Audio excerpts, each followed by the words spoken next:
Hi, and welcome to the Never Cast Off podcast. My name is Debbie. I'm known as Deb's Destiny on Instagram, Ravelry, and Facebook. But we don't talk about Facebook. I need to post there more. Sorry. Today, what we're going to be going through is we're going to be going through the breed study that was supposed to be done in January. I do apologize for the delay. Towards the end, I'll talk a little bit more about everything as to why there was a delay. But for anybody who doesn't want to hear all the personal stuff, I want to jump right into the breed study for everybody. And then if you want to hear that kind of stuff, you can hear it at the end. So with the breed study, what my goal was for the breed study is, as a new spinner, I've been spinning about half a year. I had a wheel for longer than that, but I didn't quite have the fiber, I didn't really get into it until about in August or so. And since then I've been spinning a lot, having fun and loving it. That wheel there's just something about when you're spinning with the wheel going around. It's just so meditative. It's just so calming. And, we all need that at some point. Okay, so as a new spinner, this is my study in my adventure in learning the different fibers. And I just wanted to share it with you. So if there's something that might be slightly off, I really need you to help me with this. So I don't want this to all be about me. I'll tell you what I've learned, but there's others out there that have a lot more experience than I do on this topic, and I just want to open it up and just start a discussion on it. So alpaca, what is an alpaca? Okay, it's part of the camelid family. I found that interesting. We have a biology class, and learning about that in the class and then seeing some of the words and stuff that they use, I'm like, oh, that makes some more sense. So that was kind of interesting for that. But I'm not going to talk about biology until the end. I know y'all were trying to edge me on and get me talking about biology, but we'll talk about that later. Okay, so alpaca.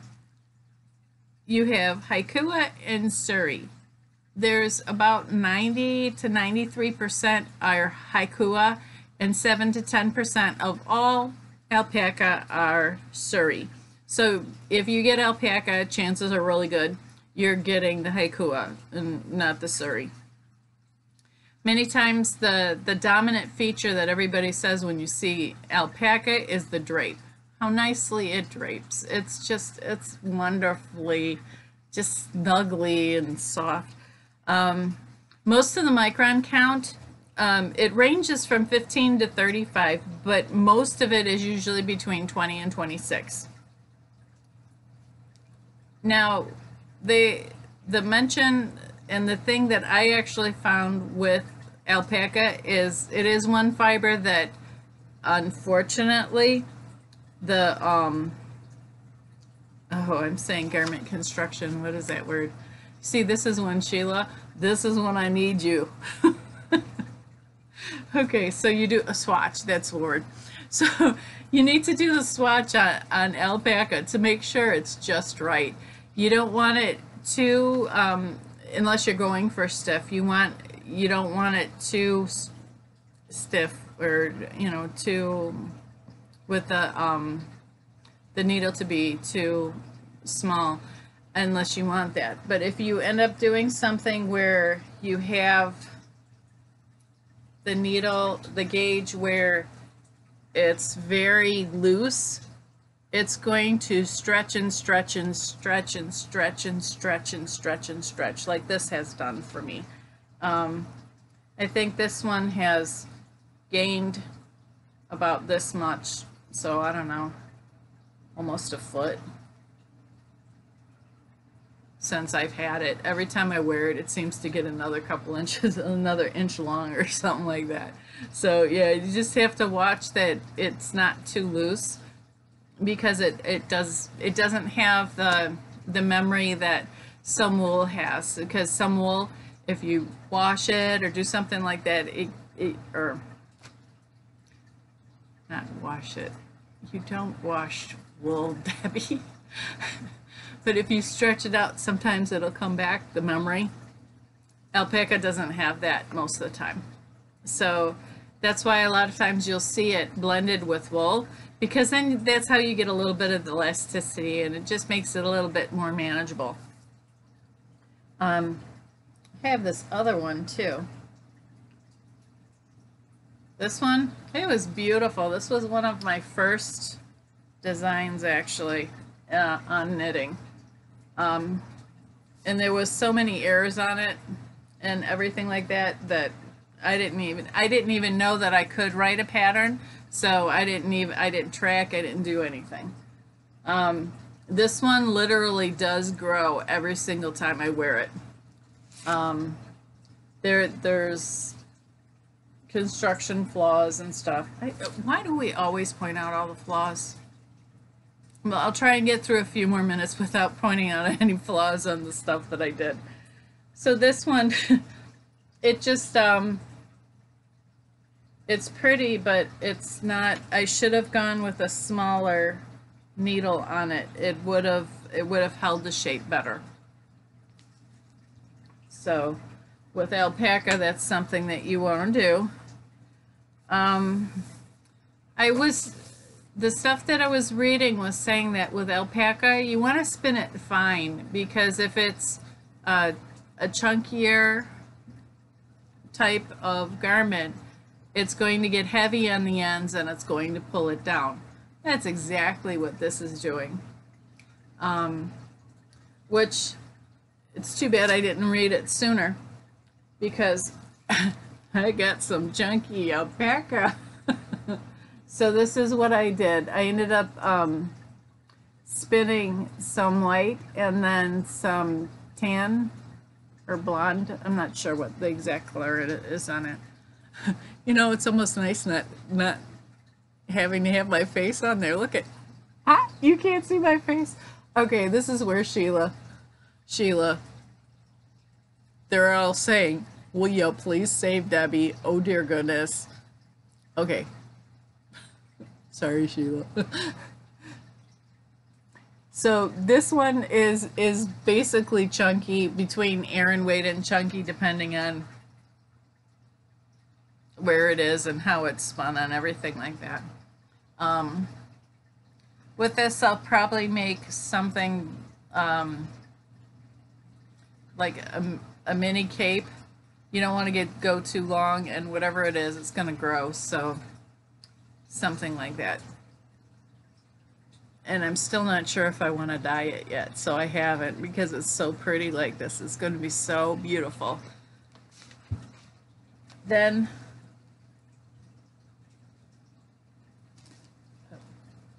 okay, I lost one. I had it all set up. I'm ready to go. And then my kitty, I can't reach it. I have some of this that's spun up into about the same weight as this. And because of the color on this, it might be a little hard to see exactly how fine it's spun. I can't see. So yeah, it'll probably be a worsted when it's plied together. So I'm going to ply these two together. But before I apply it, I'm going to dye it. I'm going to dye the light one to be a deep, rich color, like a purple or a blue, and then ply them together. I just think it'll be stunning to have something like a royal blue or slightly darker, or purple. If I could get a second bobbin done, I'd go out and grab some of that snow that's out there. Right now we're kind of snowed in. Good day for a podcast. I like snow. I'm just not feeling like shoveling it today.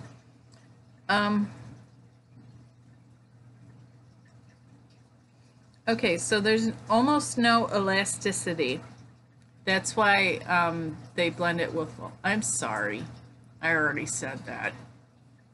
lanolin. There's no lanolin in alpaca.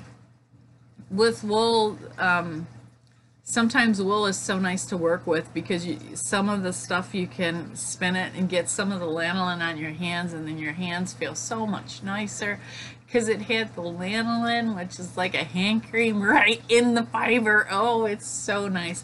Okay, so that's not going to happen with alpaca. That's why a lot of times when you pull it, it just pulls apart. There's no resistance to it. It's really, really slick and sleek, and it just pulls without the resistance because there's no lanolin in it. It's hard to talk about alpaca without comparing it at some point to wool.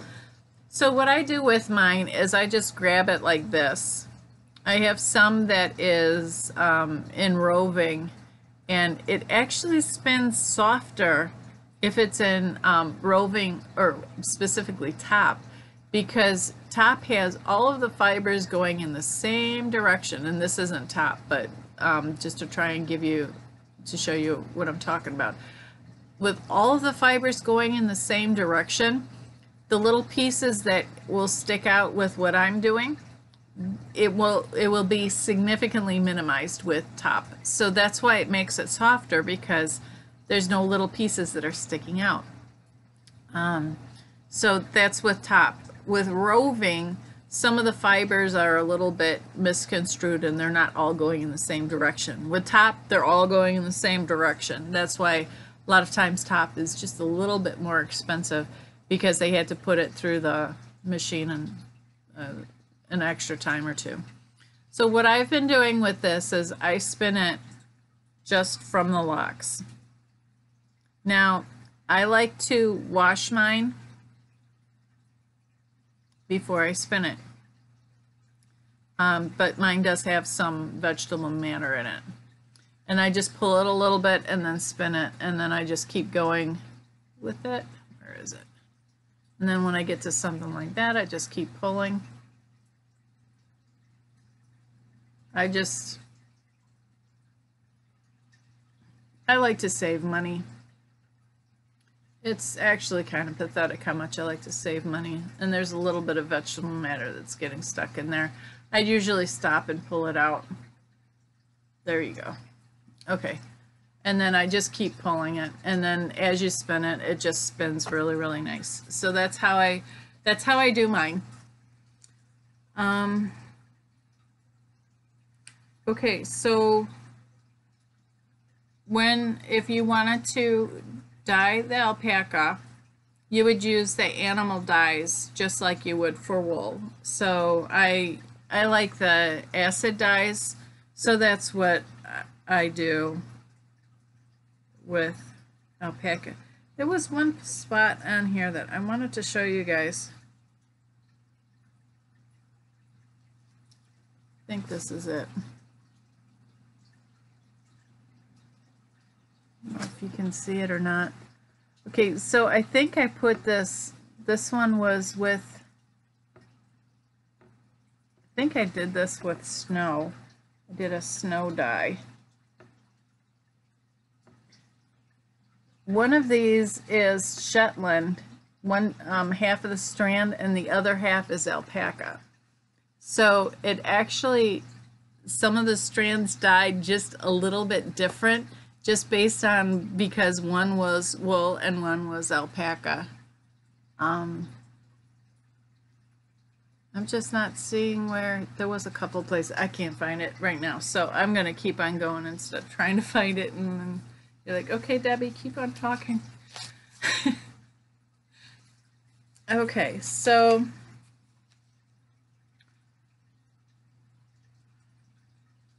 this is alpaca as well. This one has a higher micron count.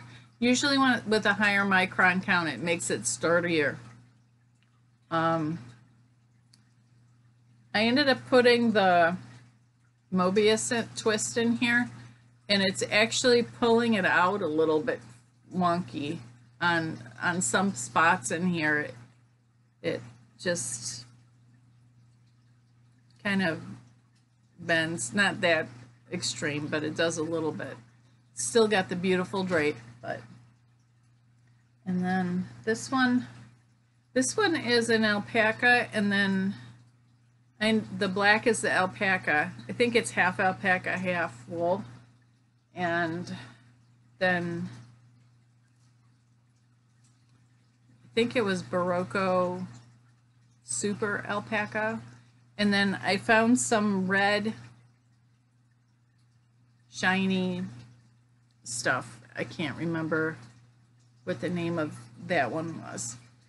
This one, trying to show, oops, trying to not get it in my, it doesn't grow every time I wear it, and it's really, I just really like it. But it's kind of fancy to wear it. A lot of times it's fancier than wherever it is that I'm going right now.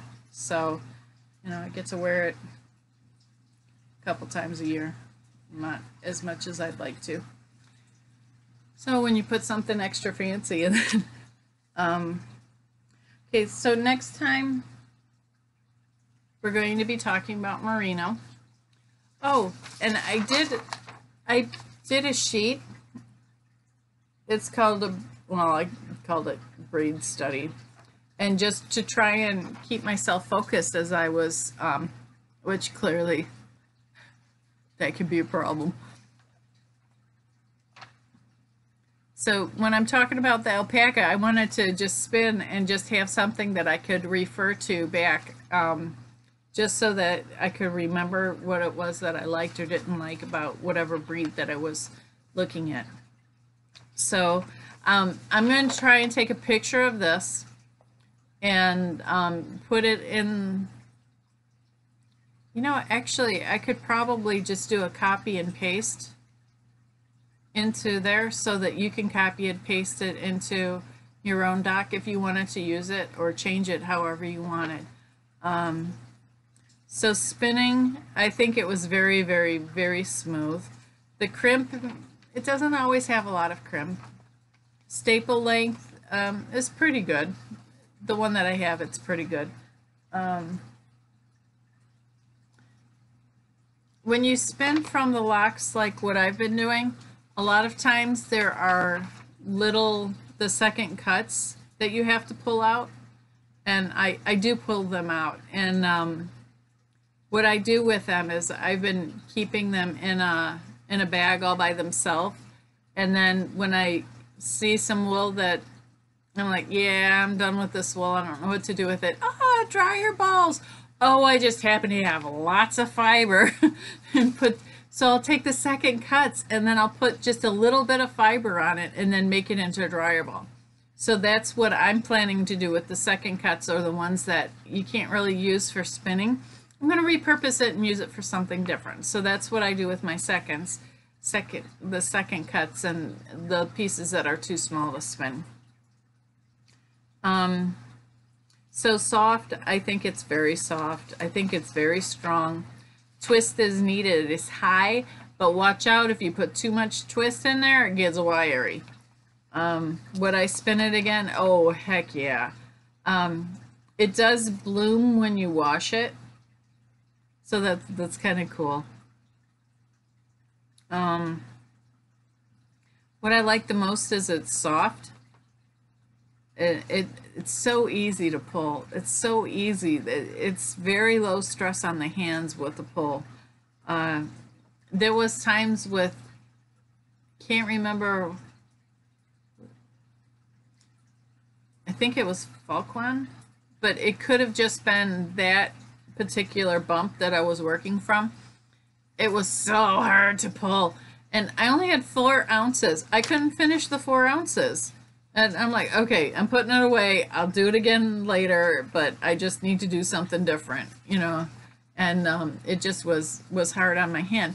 It could have just been, it was slightly felted. I don't know. But I did not like that one. I need to finish that one, though. Let's see. What did I like the least? It needs the extra spin, which is good. I have a flax wheel, so that's easy. but too much and it gets wiry. That can be a problem for me, the wiry. Knitting, love knitting with alpaca. Love it. It's a dream to knit. What do I like the least? Gauge matters. So, you got to do that swatch. Felting, I tried felting, but I was kind of just distracted or just trying to get it done. Whenever you just try and get something done, you're not really enjoying the process. But it was pretty easy to felt. My final assessment with alpaca is it's excellent. I give it 2 thumbs up. I deemed that alpaca would be best for shawls, mittens, hats, baby blankets, and then like short, not long, not something really, really long. I do have a, you know, my dinner is cooking. I'm a little bit hungry. I am sorry. I should have ate first. I have a sweater. We'll call it a sweater that's like 50% alpaca. It's so warm and I love it. But because it's 50% and has the other stuff in it, I haven't noticed it's doing a lot of stretching. So that's good. But something that's just a little bit shorter. You don't want something too long. This one right here is a very, very long, and I know it's going to stretch a little bit, but the drape on it, it's beautiful. I love alpaca. Okay, so these are the different types of alpaca colors that I have spun with, and I just grabbed a couple of them. So you can see that there's lots of different colors. And I don't have the reddish one, and there's a lot of different colors that are missing in here. It's a very, very versatile. It goes from white to a brown, and then black and grays. I actually, the black that I have, it actually has some brown in it. So it's not exactly a solid black, but it's very close. So it's just, it's a beautiful. Okay, so from here, I'm going to start just talking about some of the stuff that happened last month why I didn't get a chance to get this done sooner. And again, I apologize. I'm taking 16 credits at a local community college. It's the last 4 classes that I need to be able to enroll in the university in the fall. So I just had to take the 4 classes. Just got to get it done. Well, one of them is biology with a lab. So basically, it feels like a 19 credit caseload because it's 7 contact hours. It's a 4 credit class with 7 contact hours. So that class meets 7 hours a week instead of just 4. And I just had the first set of exams. They do a lecture exam on like the Tuesday and then the lab exam on Thursday. Kicked my butt. Okay, enough about biology. I started off really strong with that, with the semester. I'm like, I'm going to the gym 4 days a week. The first week I got there 4 days a week. And then the second week of the semester, I ended up getting sick. This is the first week that I'm actually breathing well. It was 3 weeks. I wasn't feeling 100%. It started with sinuses, almost got a sinus infection, almost turned into bronchitis. It didn't really hit either, I think. But I almost went to the hospital because I woke up one day and I'm like not breathing very well, but it was like 6 hours to see a doctor. I'm like, pass. So I didn't end up going in, but my husband ended up in the hospital with it. So he was there 2 nights. So it ended up, I just couldn't get this done. I'm also, okay, so I was bored last semester. I overcommitted to everything. I'm also, turns out I'm the president of a new student group at the college. So we just had our launch event last week, and so that is done. The launch of it, not everything else. So just the launch was a little bit demanding on my time. So things have calmed down enough that it's like, you know what, I really need to get this out, and you guys have been very, very patient, and I love seeing your posts and the stuff that you guys are getting done. So hopefully things are back on track, and I'll get out merino in a couple weeks, so that I'm actually working on, I want to make a jacket with some, I have 3 pounds of it, so I can't wait to finish what I'm working on with the alpaca and dye it, and then I can start working on the merino. That one's, it's actually, it's so pretty. So I'm really excited about that one too. So, well, I'm going to wish you guys a wonderful day. I hope you guys did not get too much snow. We got a lot. I didn't have to go anywhere today, so I didn't. But when my husband opened the door and stepped out, we're like, ooh. I don't know. So, yeah, I didn't go out, and I'm okay with that. Okay, so be safe out there. If you have a whole bunch of snow, stay home. If not, go out and have some fun for everybody here who's snowed in. Okay, well, I'm rambling, so that means it's time to go, and my food smells like it's ready. I put it on low heat, so it should be done. So I wish you guys a wonderful couple of weeks, and see you soon.